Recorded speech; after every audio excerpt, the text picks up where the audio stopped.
Do you want to give a guess? What were the ages of these money launderers in their conviction? 20. 18. The eldest person in this was 87 years old. 87? 87. Money makes a world go round. It makes a world go round. Welcome to The Laundry, the podcast connecting AML, compliance, and financial crime to the real world. And we are here live on stage at AML Arena in Helsinki.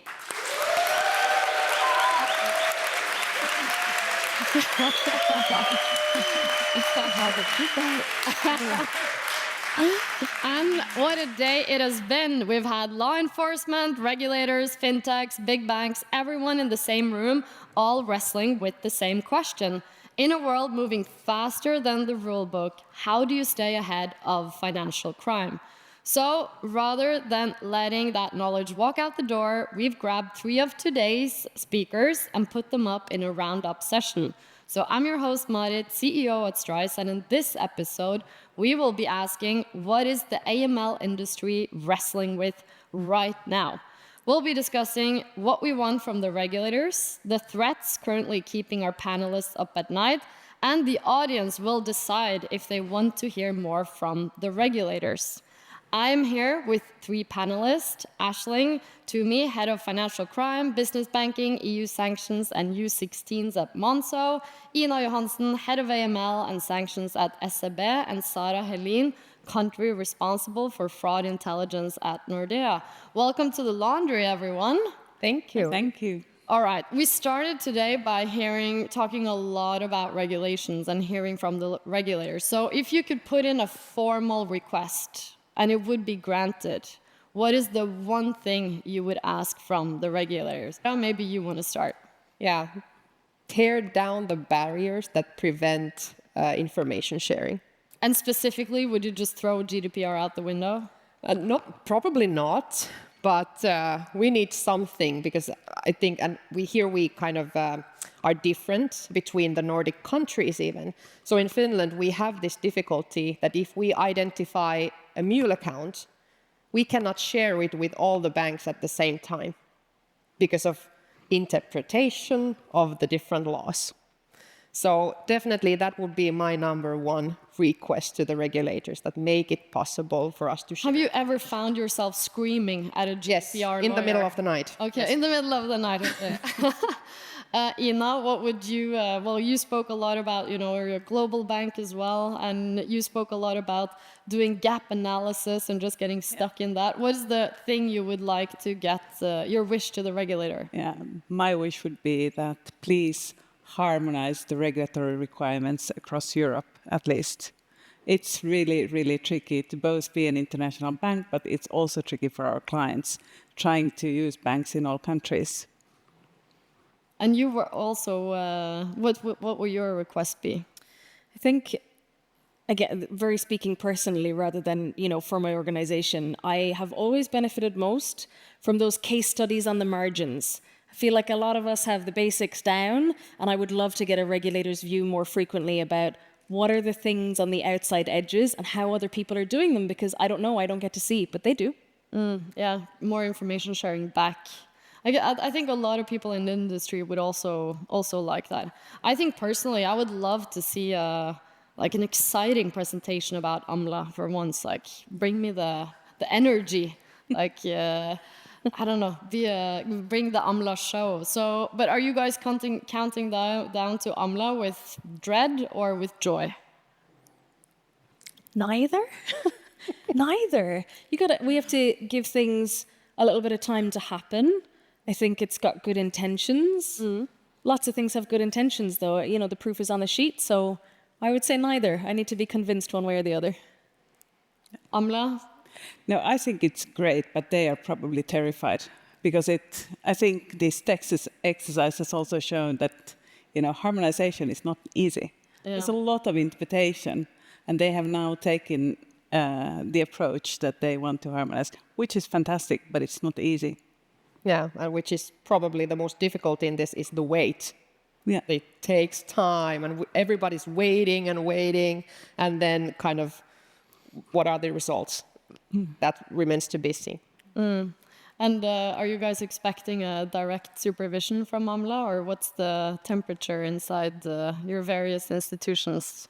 Well, Monzo doesn't qualify for their early phase, so I'm good. Yeah, lucky you. I think we see kind of a high probability, but I think it was interesting to hear the Finnish FSA also talking about the importance of getting fintechs and PSPs under AMLA. So let's see. Yeah, same here. And about the talk on the regulations today, is there anything that stuck with you, or any conversations that you had afterwards that, that you would like to kind of sum up for the day? I think it was the first time, so because we're based in the UK, that was the first time that I've actually seen a wallet like practically being used. And the UK is not seeking to adopt this and actually pushes back hard against the idea of, any kind of identity card or similar, even in digital ID. And it's got some real practical high points, right? It could cut out a lot of noise, and that stuck with me, definitely. I think we have quite different kinds of challenges in the area of financial crime prevention. So there's been a lot of interesting insights, at least for me, for this day. Yeah, and I unfortunately missed the regulators part today, so.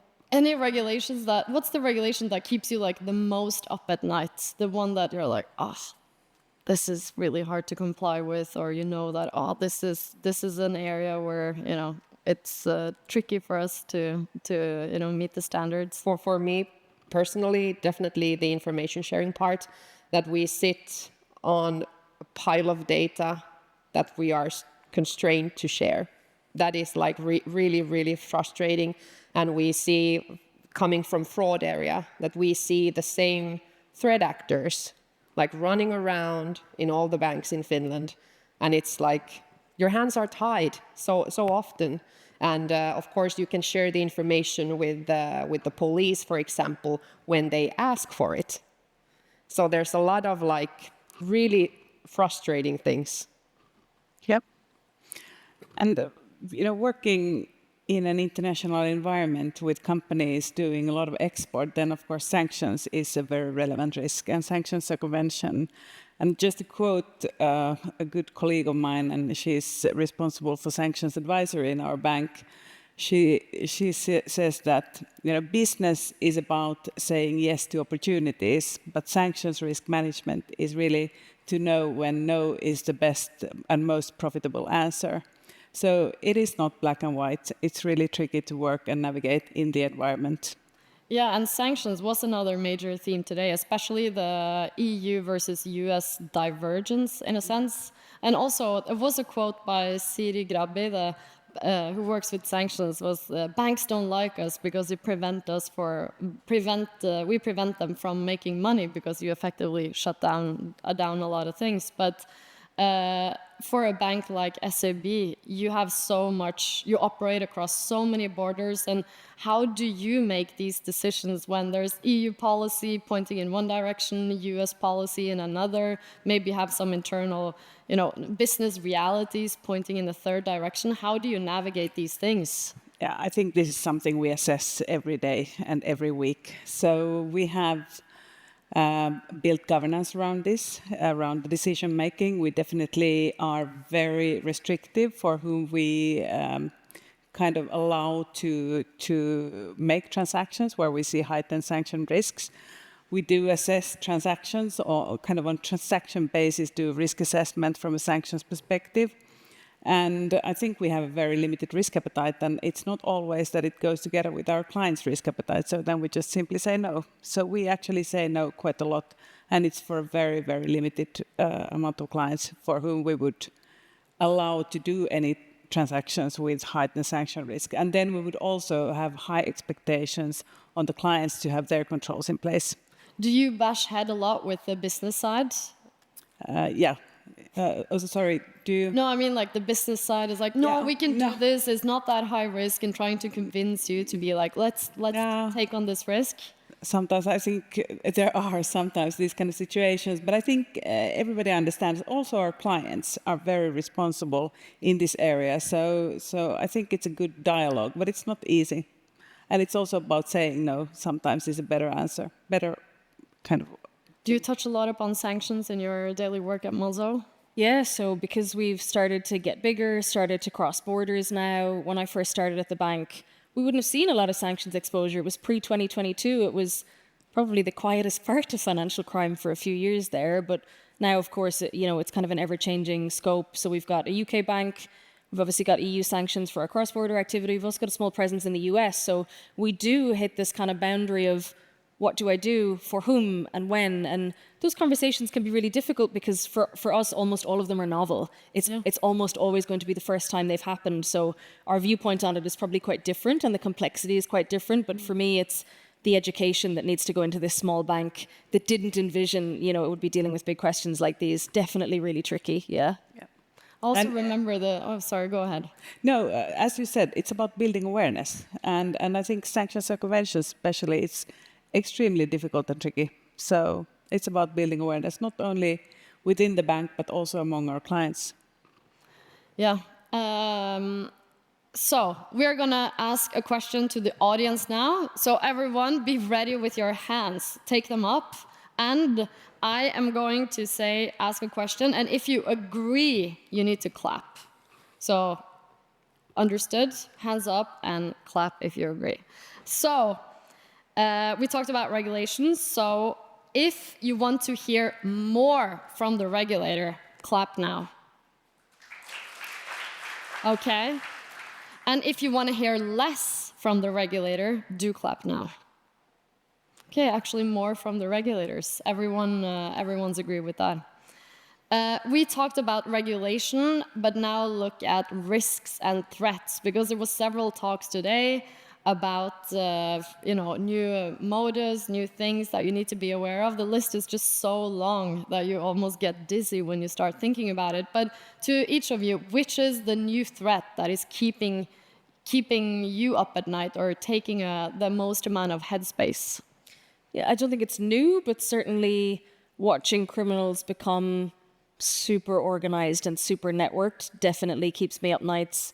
They are getting better at it faster than we are getting better at finding them. And that's, to me, kind of the biggest threat on the horizon. There was a while there where you could be a criminal and not actually be very good at it and still get some good results. I think now we've moved into a world where they do need to be quite good at it if they expect to make extended profit. And they're very successfully doing that. That is the thing that keeps me up. What's kind of a network that you've seen recently in the UK that has targeted your clients? So they're not just UK-based networks anymore, right? There's some significant news stories happening in the UK right now, which some of you will have seen or not seen, about scam centers that operate as very huge but illegitimate businesses in countries like Cambodia, Thailand, etc., where we have people laid out in offices. They have work schedules, they have salaries, and it's fascinating to consider how institutionalized that kind of crime commission has become. And that stretches into the UK and it stretches across the European Union.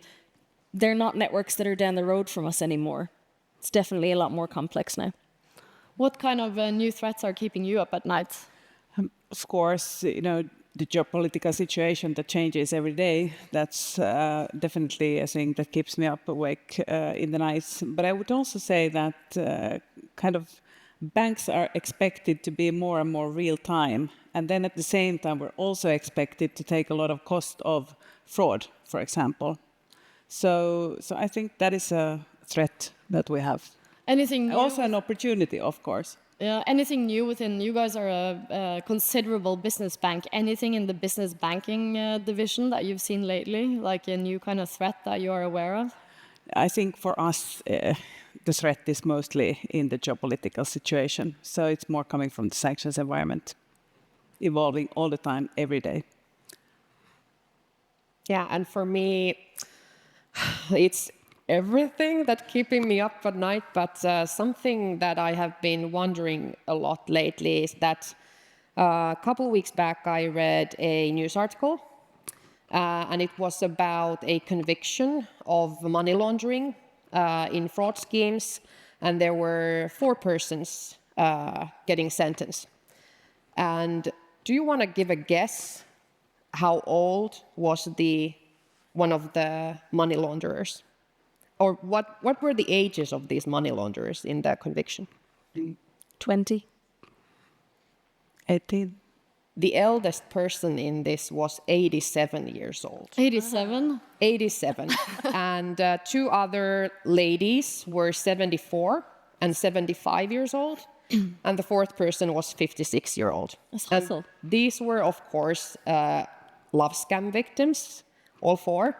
And besides like losing their own money, they started receiving money from other victims and forwarding them without any questions.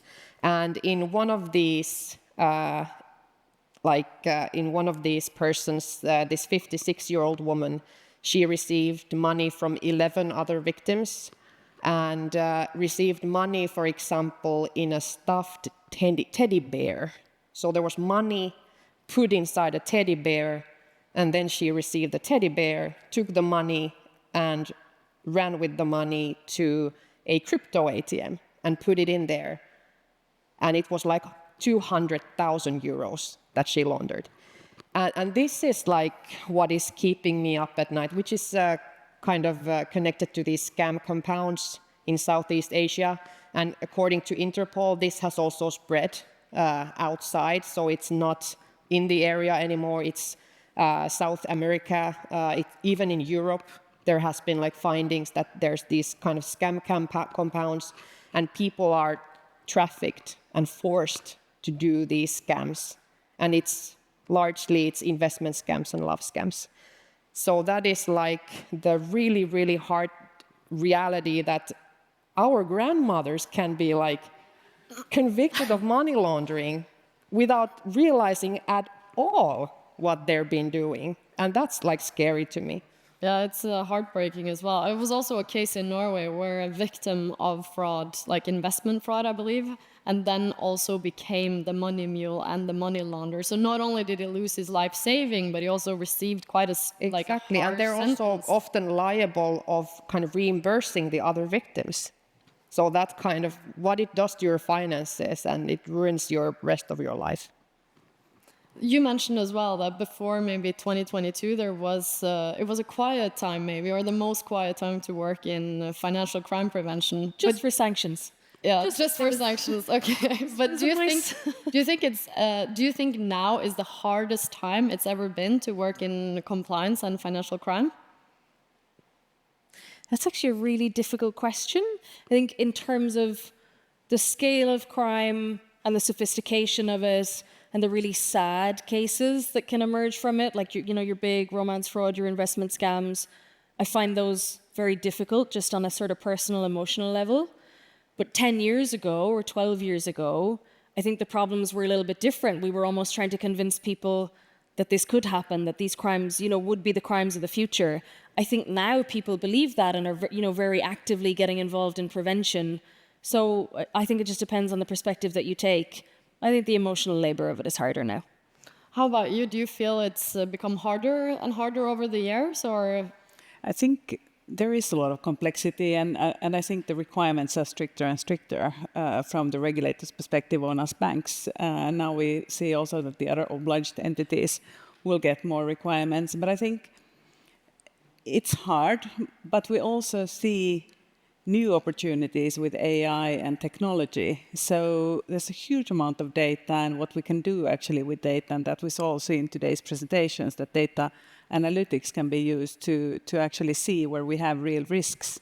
The challenge is that if we try to do the same for everything, then we will not find any risks. So it's true, like AI and technology is definitely an opportunity as well. But you also mentioned that sanctions and the geopolitical, landscape that you wake up to every day might be the biggest threat that you are facing. How are you able to keep the AI and the IT systems of SEB as fast as the changing geopolitical landscape, or how does your day look like? Well, no, not really. I think it's really, really challenging, and also with US now, you never know what will happen during the night when you wake up in the morning. So, and then to get kind of technological perspective and support, it is challenging. However, I think sanctions screening is something that banks have done for a long, long time, and that helps. So that also helps us prevent breaching sanction requirements, and also helps us stop payments when there are risks identified. So that side actually works quite well. And when we talk about AI and system support, like how well do you feel the fraud side of the business is speaking to the AML side of the business now that, we touched upon these convictions, that they're kind of, those things are merging and becoming one, but are you able to kind of operationalize it as one as well from the IT side? That's a really good question. I think that's really kind of depending on what organization are you looking into. We are like a big Nordic bank, and we have like long traditions. We're 200-year-old bank, a bit more than than yours. So we have in our organization we have like fraud management, and then we have the AML part like separately, and there could be like a lot more synergy between these two teams. But on the other hand, I feel that these are a bit different areas in a way that if everything is to be handled together, then it requires certain type of expertise to look at things from both the fraud prevention and like fraud perspective, and then on the money laundering perspective. So it's not an easy kind of easier said than done, that it's like perfect. But in a perfect world, maybe we would like communicate a lot more than we currently do. We just had a session on trustworthy AI within AML. What do you guys think trustworthy AI will look like for your day-to-day work and using that in AML or financial crime prevention within Monzo, SEB, and Nordea? I think it's just about checks and balances for me. I have found AI adoption to be quick, moves very fast, gets better really quickly. Like 2 years ago was nowhere near what it is now. I think that kind of rate of change is incredible. So I think a lot of what was in that session was really useful because it was talking about how in order to use it, you have to build the trust in. And that means that you do need to constantly check. You need to validate that that trust is being placed in the right way. You need to make sure that the outcomes are what you would expect. We need to test over a consistent basis. Those things have to be part of the future, but AI also has to be part of the future. So, you need to do both sides of the coin for sure. Do you think that as we adopt AI within AML, that the role will become more and more, you're just an AI supervisor rather than a factory, like watching that everything happens smoothly? Yeah, that the job will become, higher and higher abstraction level, and you're just like checking the AI and, going from, checking sanctions yourself to just checking the AI who does all the things. What do you think? That's a good question. I think we still have quite a long way to go. We need to learn about AI. AI needs to learn about us. So yeah, but I think AI will be our colleague in the future in a much more integrated way, and I think it can also help us develop in preventing financial crime, in preventing sanction, in kind of yeah. Yeah, I think like it will like free time to the investigators to do the other stuff. For example, I personally think that in difficult scam cases, you need the human like empathy and intervention in there, and you cannot replace that fully with AI. That's true. One bank that we work with in Norway, they told me that they have started hiring psychologists to the financial crime prevention team to be that first line who reaches out to their customers when in romance fraud and investment fraud in particular, because they are just finding themselves now like, oh, we are going to be the bearer of the bad news, and we are the ones who will be on the front line and talking to these people. So we need that kind of competence in-house. So that was also like quite an interesting evolution of a financial crime team, I found at least. We are nearing the end, but compliance teams, they are often seen in banks as like anti-risk and you need to follow the regulations and all of these things. But are there circumstances where actually compliance team, FinCrime teams should be open to taking more risks For instance, should we take more risks in implementing new solutions, thinking even more creatively about potential risks, or what do you think about this checks and balance on the risk side? Personal opinion, yes, should be more like prone to take risks, and also like because sometimes sitting here in Finland, sometimes it feels that someone needs to be the first to do something, and then it becomes practice. Oh, I agree. Banking is about taking risk, actually, but it's also about managing risks. So definitely. It's good that someone's taking the control, like saying no, no, no, no to the wildest ideas, maybe. Yeah, it used to be a kill your business unit, right? That was the kind of famous thing. Was it? Kill your business, KYB, kill your business. I haven't heard that one. You're welcome. Yeah, it used to be that you'd be known as the kill your business unit, and I think that's actually really changing. If you don't want any risk, don't run a bank. Pick something else, right? That's the kind of. Also, I find the risk is where we learn most. It's where you work out where the edges are. It's where you get to consider the margins. It's where we do most of our learning. If you're looking at the same thing day in, day out, you just don't get the benefit. Yeah, and also why we gather at events like this, to kind of get everyone together and talk about what we're seeing, to kind of bring some more creativity in and see where someone else might have taken like a little step forward, and you can kind of do the same as well. So yeah, I encourage everyone in the after work drinks to talk about all the risk they will be taking within their compliance teams moving forward. So we are nearing the end, but before we end this episode, I'm going to dish out some quick fire questions for our panelists. So I'll be saying a sentence and you will be saying the first thing that comes to mind, very short. I will start with you. So we'll just do it in quick succession. All right? Challenge accepted? Sure. Yeah. All right. For the first quarter of 2026, what should the regulators' report card say? Keep improving. And learning. Some room for improvement. That was my idea. Yeah. Okay. Finish the sentence. If you're not paying attention to, you're not up to date. AI. Geopolitical situation. Possibilities in behavioral-based monitoring. Interesting. Can compliance teams afford to be more risky? Yes. Yes, absolutely. And finally, what's the one lesson you picked up today you wish to share with others listening or watching? That the testing AMLA is going through is just that hard. The EU IDs will be a great opportunity for the future.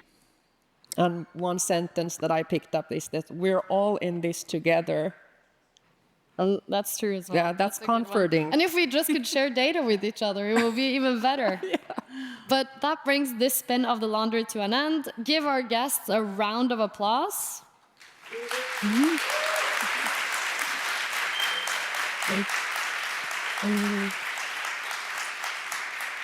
Aisling, Ina, Sara, thank you so much for joining me. If the audience or the listeners want to connect with you afterwards, where can they find you?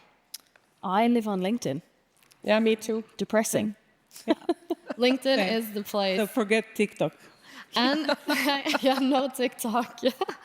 And thanks to everyone who was listening. If you've enjoyed this episode, go check out the back catalog. We've actually made more than 150 episodes on financial crime. And please do follow the Laundry podcast on your podcast platform of choice. Also, if you have an idea for an episode, please don't hesitate to reach out. I had conversations at lunch where people said, "Oh, I thought about reaching out about this episode idea," and I was like, "Why didn't you?" So please do that. And the Laundry is proudly produced by Strise. We're building the autonomous FinCrime department, and please visit strise.ai for more information. See you next time.